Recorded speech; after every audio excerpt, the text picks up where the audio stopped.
അതെന്താ വേണ്ടെന്ന് പറയണേ? നല്ല കുട്ടി. കാരണം കോളേജ് പിള്ളേരൊക്കെ ഒരുപാട് ഇതിലേക്ക് അഡിക്റ്റ് ആവുമെന്ന് വരും. 24 മണിക്കൂർ ആവശ്യമില്ലല്ലോ. നൈറ്റ് മാത്രം. നൈറ്റ് ക്ലബ്ബാണ് ഉദ്ദേശിച്ചത്. നൈറ്റ് ക്ലബ്ബാണ്.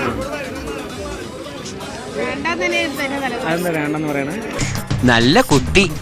ഒറ്റ മോളേ ഉള്ളൂ. മതിലോ? എന്താ ചോദിച്ചാ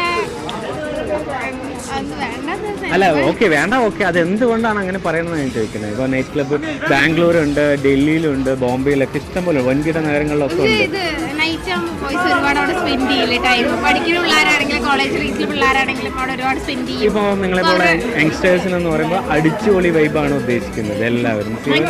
ബാംഗ്ലൂർ ആണെങ്കിൽ ബാംഗ്ലൂർ അതിനുള്ള ഓപ്പർച്യൂണിറ്റി കൂടുതലുണ്ട്. ഇപ്പോൾ എറണാകുളത്ത് വരാൻ പോകുന്നു, തിരുവനന്തപുരത്തുണ്ട്. സോ നമ്മുടെ പാലക്കാട് വരുവാണെങ്കിൽ നമുക്ക് എങ്ങനെ അക്സെപ്റ്റ് ചെയ്യുന്നു?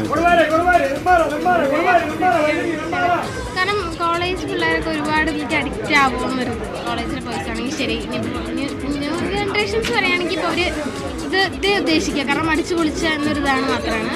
പക്ഷേ എന്താ പറയുക, അടിച്ചുപൊളി മാത്രമല്ലല്ലോ ജീവിതം.